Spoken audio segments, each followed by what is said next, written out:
Anyways, what the fuck? Why am I live? No, this makes sense. How's my bit rate?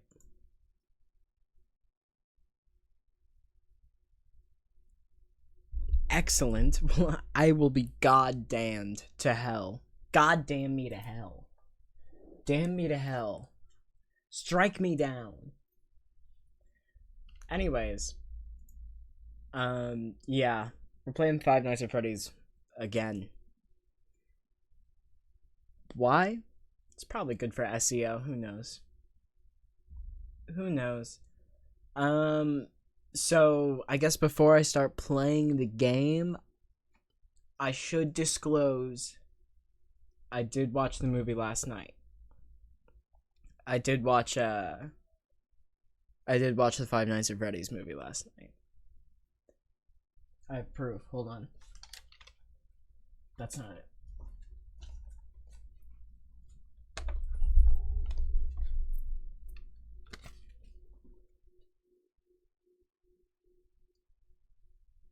That's out of focus. How's that? That's... You can't even fucking see it. Anyways, I saw it 7:45 last night. I saw the movie.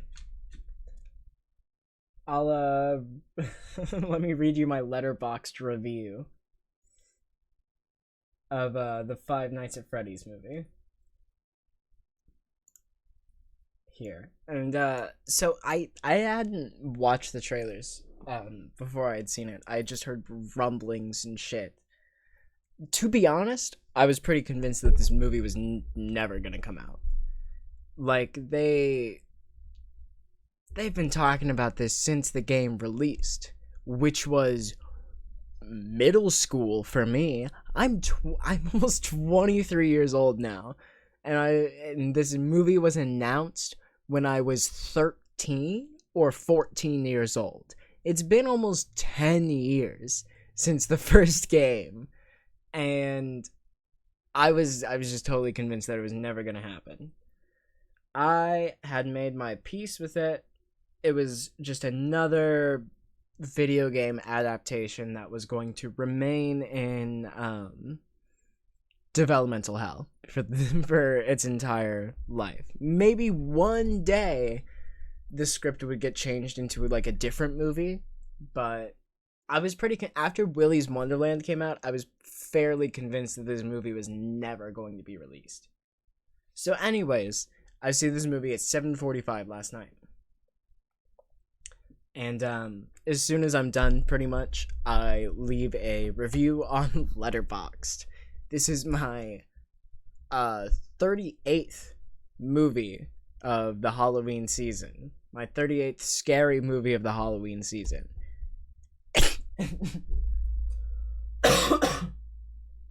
So, what did I rate my 38th scary movie of the Halloween season? Well, I gave it 2.5 stars. I will point out the caveat that I did actually kind of like the movie. It was not the worst thing that I have ever seen. I have seen some pretty dog shit horror movies. So much so that I made like a whole like sketch/short film on just like my disdain for badly made and artistically devoid horror films. But I gave Five Nights at Freddy's 2.5 stars, and the tagline that I gave it is Shaggy and the Muppets terrorize the kid from Bridget Terabithia for 2 hours, which I think is a pretty apt description. I think that's pretty apt, and I also don't think that it's a spoiler at all. Pretty much, Jim Henson Workshop, Creature Creator Shop, the Jim Henson Creator Shop made the animatronics for the movie, and it totally shows. Like, you cannot get anybody better for puppets. Like, you literally cannot get a better workshop to do your puppets in the industry besides the Jim Henson shop. They're the fucking Muppets. They're the Muppets. You cannot get better than the Muppets. I'm sorry.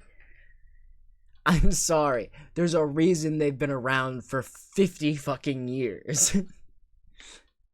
Like, it's insane. The suit that I don't know. It really really really helped the movie, for me at least, that they were not these big colorful CGI fucking blobs. They looked real. They felt real. The way they moved felt real. It was good. It was like the animatronics were very, very well produced. And I just seen like screenshots and stuff of them beforehand, and I'd heard like little peeps and stuff beforehand that the Jim Henson Creature Shop was working on the movie, and so it totally shows. The writing is as to be expected. The writing lacks. It's just not very impactful. The emotional points of the story lack a lot. It just feels like really boilerplate horror story. Person needs to figure out a part of their past. Their past has come back to haunt them in a way. Yada yada yada. You kind of you pick up on it pretty soon, and you know exactly where the movie is gonna go. Pretty early on, especially when they released the casting announcements for like Matthew Lillard so early. Like when he was, let me confirm this just really quick.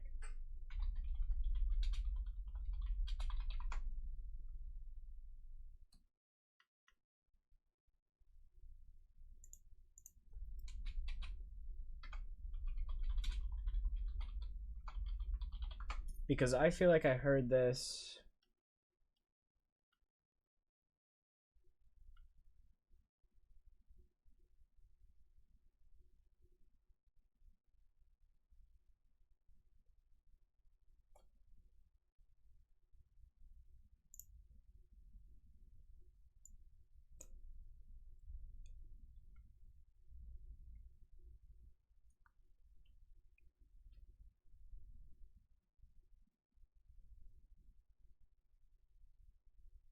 Wait, what? Chris Columbus, the dude who made fucking Home Alone, was supposed to be the fucking writer and director of the movie? Oh my god. That would have been bad. That would have been really dog shit. I'm so glad that they didn't do that. Not because there's anything against Chris Columbus, and like in my opinion, Christopher Columbus, fuck that guy. Chris Columbus, the film director, on the other hand, pretty awesome dude by most accounts that I've heard, and hasn't made a bad movie possibly ever. I mean, Google this really quick. He literally made. Wait, he made Percy Jackson? Ooh. I didn't know that. That's interesting. Did they think... Dude, the director for the second Percy Jackson's movie was named Thor Freudenthal? Well, of course he's a German film director. No shit. Did you see his last name? Chris Columbus is responsible for... Chris Columbus did Bicentennial Man? Holy fuck. Dude, this guy doesn't sleep. Ever. Of course, a fucking Hugh Grant movie. Oh my god, that's insane. Chris Columbus does not miss. But he would not have been the right director for this. Did I accidentally close? Okay, no. I wanted to make sure that the trailer was still up. So I as I was saying, I haven't watched the trailer for it or anything like that. I've only seen like production stills, I guess. So let me watch this really quick to see like how much the first trailer gave away of the movie. Hi, this is Mike. I was just calling to see if that job that you offered was still available. Yes. The security guard. I will take anything. This place was huge in the 80s with the kids. They shut it down years ago. The owner's just not ready to let it go yet. There were so many moments with Matthew Lillard's voice. So first, he's underused. But when like Matthew Lillard is speaking in his like first appearance in the movie, I suppose, he's doing kind of like a little bit of a, I know he has like a naturally raspy voice. He did destroy it. But there are definitely moments where he slips into Shaggy, it feels like, and I could not unhear it. Like once I heard it, I was like, oh, fuck. This is Shaggy grown up. Shaggy grown up is is this fucking guy. I will work and you will sleep. I understand. Give me your hand.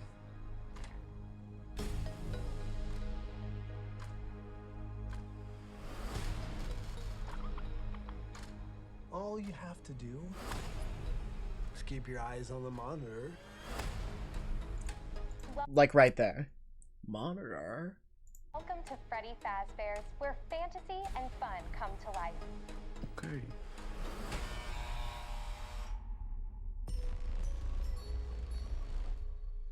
You must be new security guard. Can I help you, officer? Have you met them yet? Met who? I did use the bathroom during that scene. Them. So I don't know how, like, if that actually is... No, because he even mentions later in the movie, like, towards the end, that she didn't bring up the kids to him, or, like, that they're possessing the suits.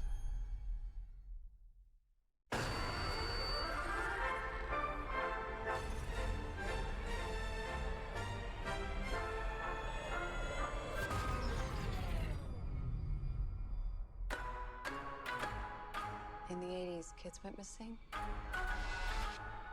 The police searched Freddy'S top to bottom. Hello?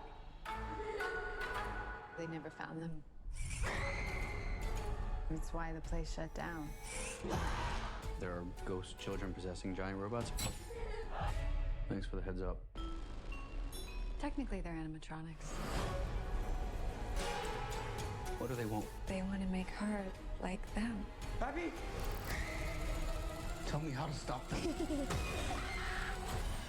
It's too late. Abby, go!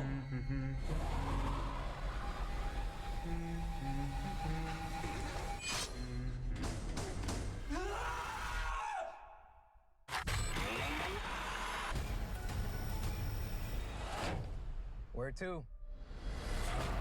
Why do I always get the weirdos? They put Corey in the trailer? Interesting. Okay. So that gave away literally every single scare in the movie. I feel like I'm pretty glad that I didn't watch that beforehand. That was not a good trailer, in my opinion. That was pretty bad. Let me click on the second one, I guess. But that first trailer gave away pretty much every scare. There's not a lot of scares in the movie. There's not a lot of jump scares. It's also weird that they put the Corey cameo in the trailer, I think. Because when I watched the movie, and this is like no hate to Corey at all, but I thought that role was meant for Markiplier, to be completely honest. It was... Because there's... I got okay. Spoiler alert! Spoiler alert! Spoiler alert! Spoiler alert! Spoiler alert! I don't know. Just mute the video for like 5 minutes, if you don't want to hear spoilers. Pretty much, there were, as far as I could tell, there were 2 cameos of people I recognized. There was Corey, like you saw in the trailer. Oh fuck, it's like Corey X Kenshin? Yeah. Okay. Yeah, it's him. I knew his first name, that's it. So he, as you like saw in the trailer, he obviously is in it. But there's also a second cameo kind of towards more of the beginning of the movie where there's like a group of people sitting down at a diner ordering breakfast, and the waiter comes up and he's talking to them like really strangely. Like his inflection is just like really off. Doesn't seem like he's really supposed to be there. He's just not speaking like how waiters do at all. At one point, somebody at the table is talking about how they aren't going to order at all. They aren't going to eat. They aren't eating. They're just here to discuss. And he says, and the waiter like tells them that you can't really be skipping breakfast. It's the most important meal of the day. And you know, like the table hits back with a retort. And the waiter goes, well, that's just a theory. And it's fucking MatPat. It's MatPat in the movie as a cameo. And the cameo feels, to me, I don't know, there were people like screaming. And literally, they reacted as if Captain America picked up Thor's hammer again to this MatPat cameo.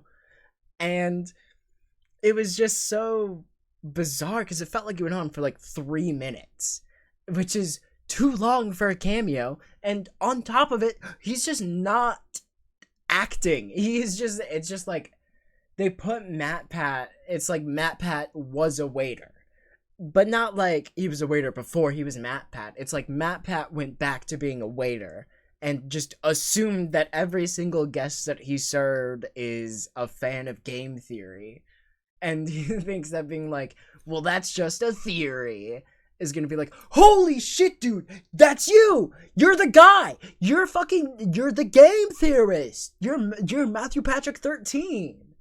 That's just what the whole cameo felt like. It was just like, hey, I'm the guy! It's me! I'm the guy! I essentially made this movie. I created the lore. It's me! I'm the guy! And so, it was just so fucking weird to have. I mean, like, it wasn't weird, but it just didn't make a lot of sense as a cameo. Like, it's almost like they wanted him to be the star of the movie, and he was like, I'd just rather have like a smaller part. And they were like, alright, but that smaller part's gonna be 18 minutes long. And again, there's no hate towards MatPat. They just could have, I don't know, written the part. They could have just made him sound like a fucking waiter. Like, Stan Lee doesn't show up in Marvel movies and be like, but that's just a comic. I wrote the comic. Captain America sounds like a lot like a person that I would make. I made Captain America. Like, that's not how the Stan Lee cameos in the Marvel Universe work. So why the fuck is MatPat showing up and being like, that's just a theory? Fuck off. Like, it just doesn't make any sense. Hold on, I have more notes written down.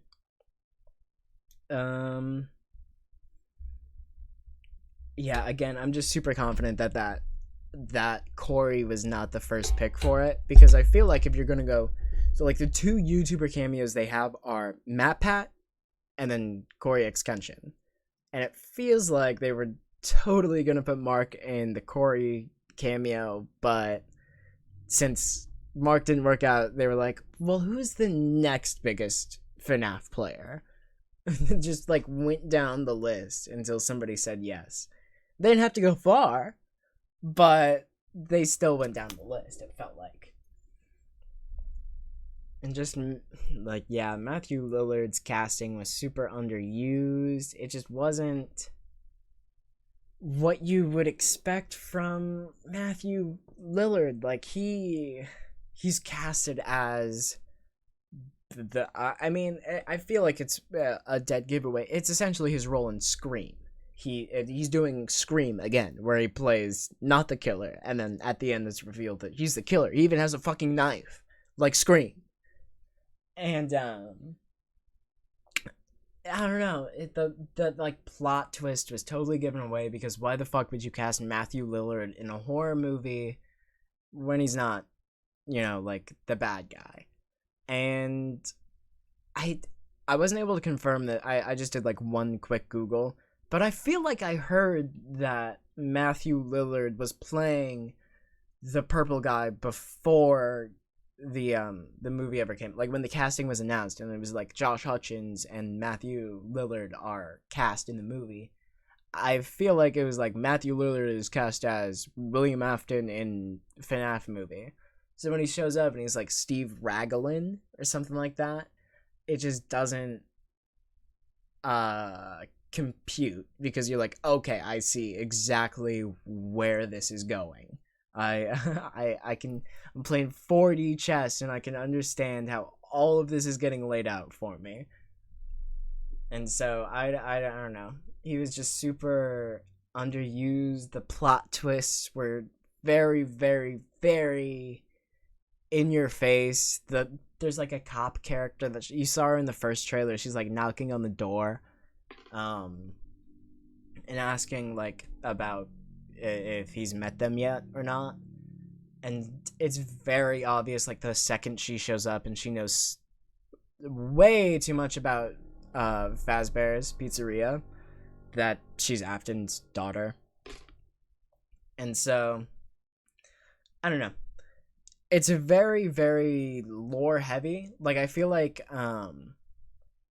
knowing the lore definitely does you justice in seeing the movie, but I cannot see a person who is not a fan of the FNAF game series enjoying this movie separately.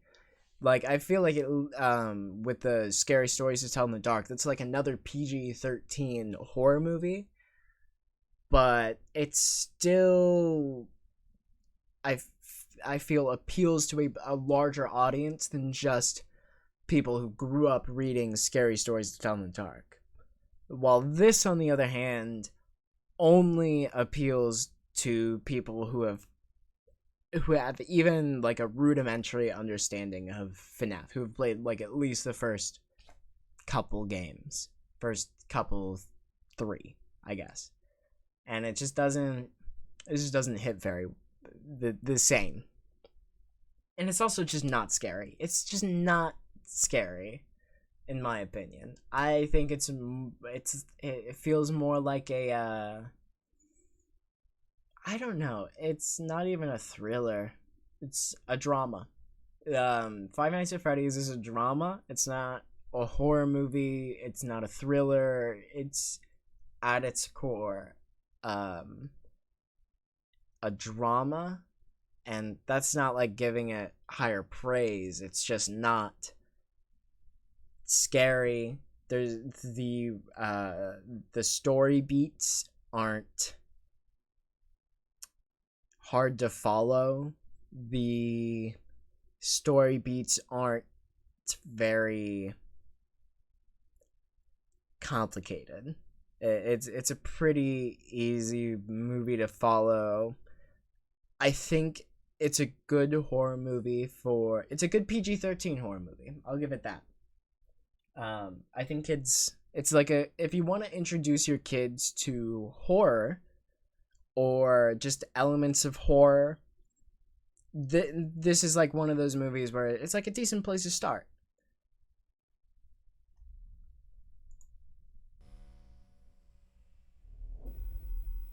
So this is the second trailer. This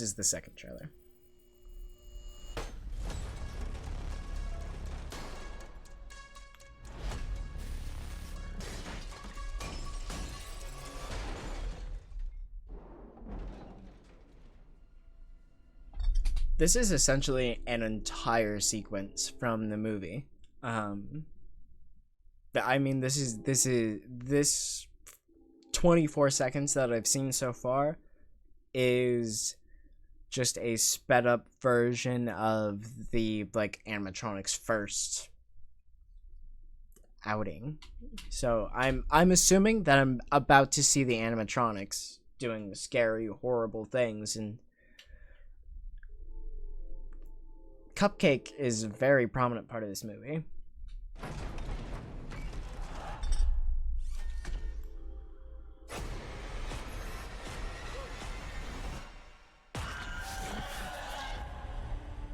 Yep. Okay, so the first 30 seconds are just Piece of cake, really. an entire sequence from the film. It's a security gig. Hello? Welcome to Freddy'S. Have you met them yet? Met who? Foxy, Bonnie, Chica, and Freddy. God, the animatronics are so fucking good. Like, they are so real and lifelike. It's insane. Like, they look better than real animatronics that you'd, like, see in a Chuck E. Cheese or something.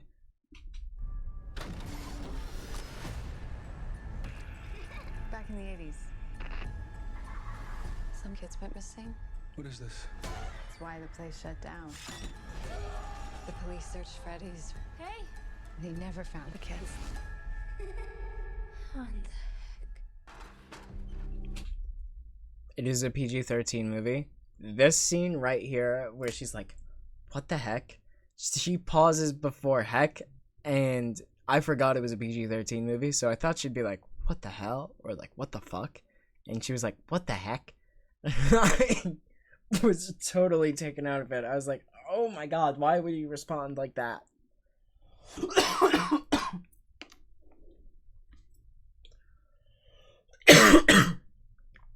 Like, if you had just followed a ghost child into the storage room and there was a big animatronic in that room, you'd walk in and you'd be like, oh, what the heck? What the frick? I ordered an Xbox card. What the heck?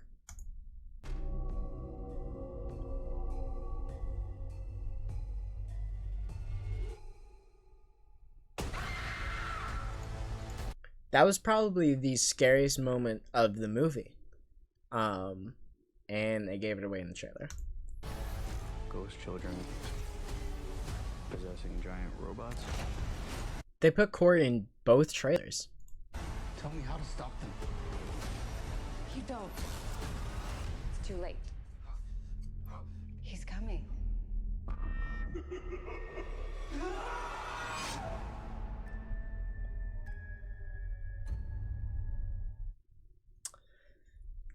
Yeah, I suggest not watching the trailers.